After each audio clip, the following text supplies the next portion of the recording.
This is the third part on my series on stress. And this one is about what do you do during a stressful time. So if you're thinking or if you're experiencing being completely overloaded and overwhelmed in a stressful situation, you don't really know what to do, you know that something is wrong, but you don't know what you can do to reduce this feeling in your body, that is what this video is going to cover. So stay tuned if that's you. Hi, I'm Sven, a holistic performance psychologist with the mission of empowering you with the knowledge and tools necessary to consistently achieve your goals. And I'm stoked that you're taking time today to explore what do you do during stressful times, down-regulating mechanisms, coping. Why is that even important? Well, maybe you're in the category of what I talked before, which is you're in the situation often, or just too often, and you don't really know what to do.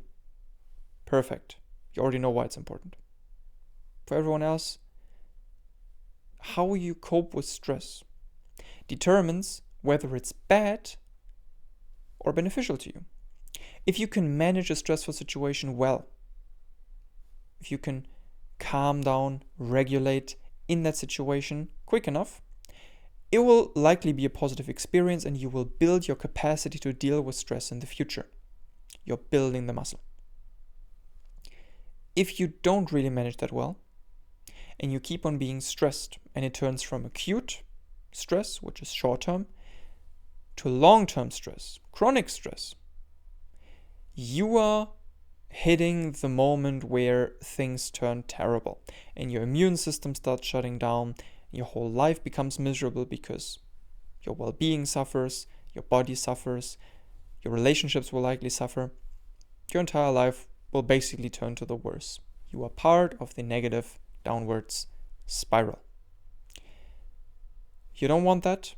Instead, you want to build that muscle.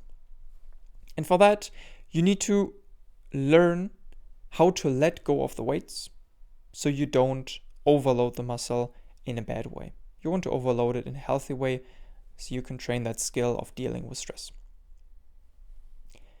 Where do we start? In that situation, when you're stressed, again, the very first thing, point zero for everything, is awareness.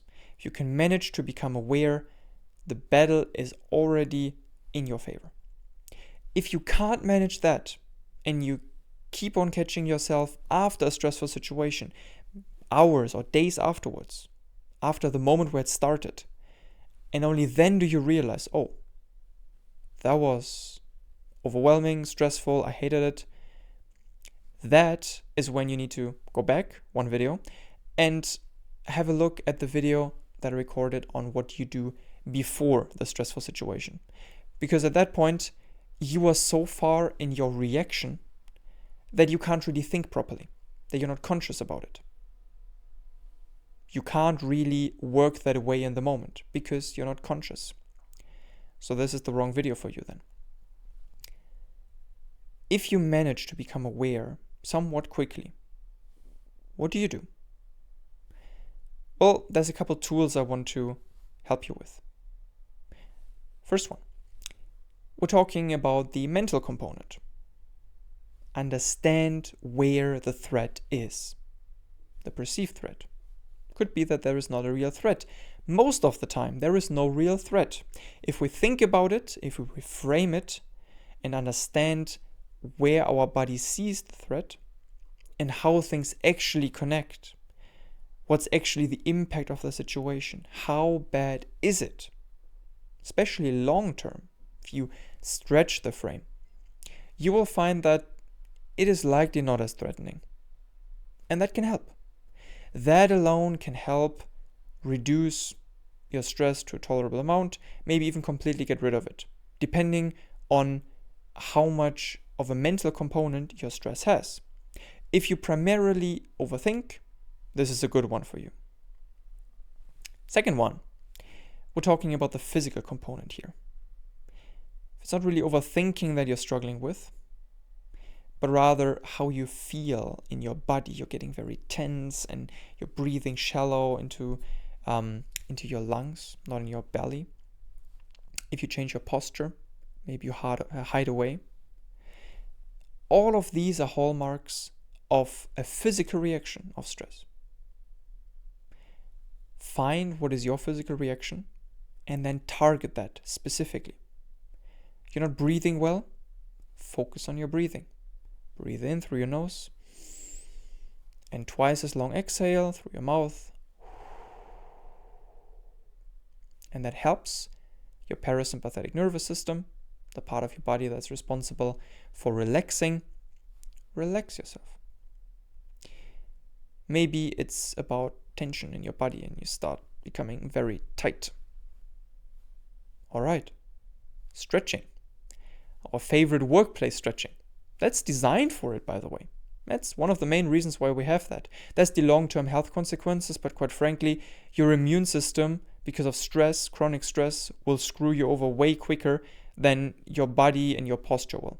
So, in my opinion, main benefit of this still is not loosening you because of posture, but rather loosening tension out of your body. You can do that by stretching, you can do that by getting a massage, sauna, ice bath, so many different ways. Find something that works for you. Maybe it's also just focusing on it and progressive muscle relaxation. You tense the muscle and then you let it go. And it helps. Maybe breathing, not really your thing. Body tension, not really your thing. Maybe what's primarily for you is the third one, which is emotional. You feel angry, agitated, and it's not really inside of your body, but it feels deeper, right? Emotion. What do you do with that? Well, I can really recommend The Cookie Jar by David Goggins. Find moments where you manage something very hard. That will put things into perspective. If you can connect to that feeling, and that you can train that. You can remember things, remember the feeling. If you do that often enough, it will be more accessible. The more often you remember something, the more accessible it becomes. You can train this. Maybe it's about just feeling a positive memory. Not necessarily something where you were strong, but rather something where the world was peaceful. And you can connect to that memory. And you can feel it. And that will help. If this doesn't really work for you, and for some people it won't, because emotion can be very tricky, and sometimes an emotional reaction can be so strong that we can't access. This is because of mood congruent memory. We can't access emotions of a different valor, of a different direction, right? If we're feeling sad, we can't really access positive memories. For some of us, that's very strong, this mood congruent memory. If that's the case, there's a little hack here I can recommend, which is you do the other two things. Because all of these interconnect. And emotion has a big physical component and a big interpretation component just by focusing on relaxing your body and then dealing mentally with a perceived threat. It may just be that your emotions will also calm down.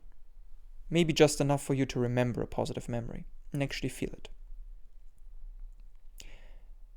There we have it. The 3 ways you can cope with stress in the moment. I want to double click one more time on the most important piece here, which is you gotta manage stress. If you leave it unattended, it'll turn into this nasty monster that will eat you up from the inside. It will eat up social connection, it will eat up your immune system, it will eat up your sleep, everything. And it will keep getting harder and harder because you go further and further down to manage it. So the sooner you can manage it, the better.